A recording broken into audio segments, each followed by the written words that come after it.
This episode dedicated in memory of Chaya Esther Bat Tamar, an incredible woman. And may her soul be elevated and may her wonderful family have true comfort. So we're right now entering into a period of time that on the surface seems like a time of destruction. It's called the 3 weeks.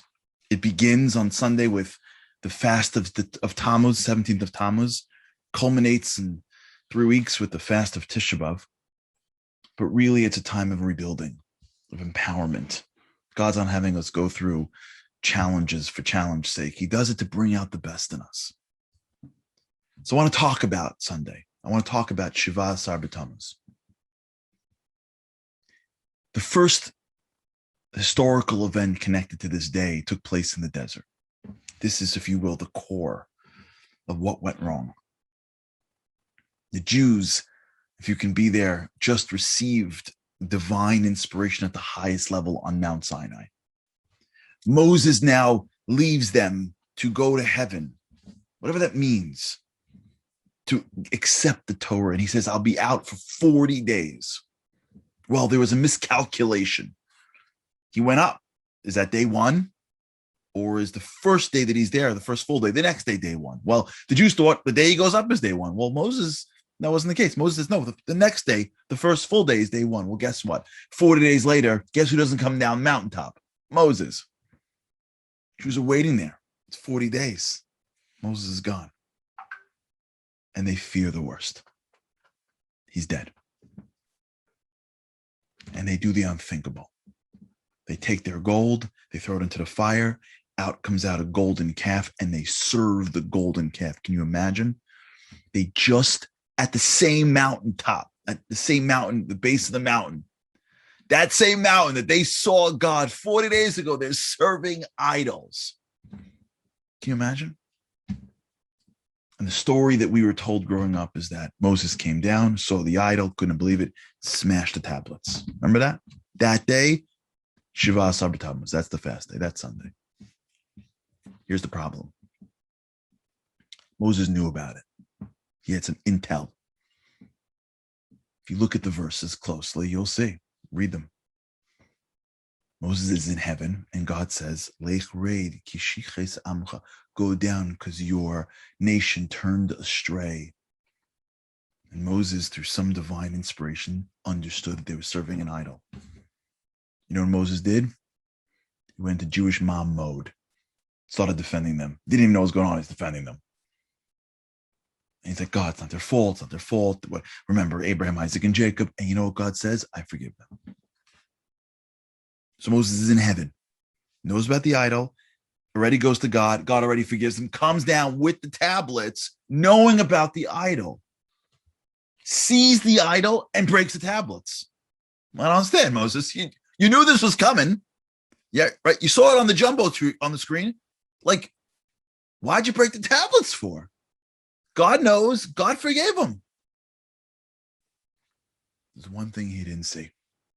If you look closely at the verse, it says, when he came down, he saw the egel, the calf, and macholos. Macholos is Hebrew for circles. What he didn't see was that they were dancing. Moses knew that they were serving an idol, but he probably figured they're idol worshipers. They were in Egypt for their 210 years. Everybody served idols. Okay, when life is amazing and you have God in front of you and Moses at the head, you believe in God. But guess what? If Moses is dead and they're alone in a desert, they may go back to their old habits. Okay, it happens. But I'm sure they're broken. I'm sure they're heartbroken over it. They had God. Now they're stuck with a calf. But he didn't realize that they're heartbroken. They were dancing. Those people that were sinning were dancing, and he's going, you're dancing? Does that mean you never wanted to be married in the first place? Does that mean if you're happy that I'm gone and God's gone, does that mean when you said I'm in, did you mean it?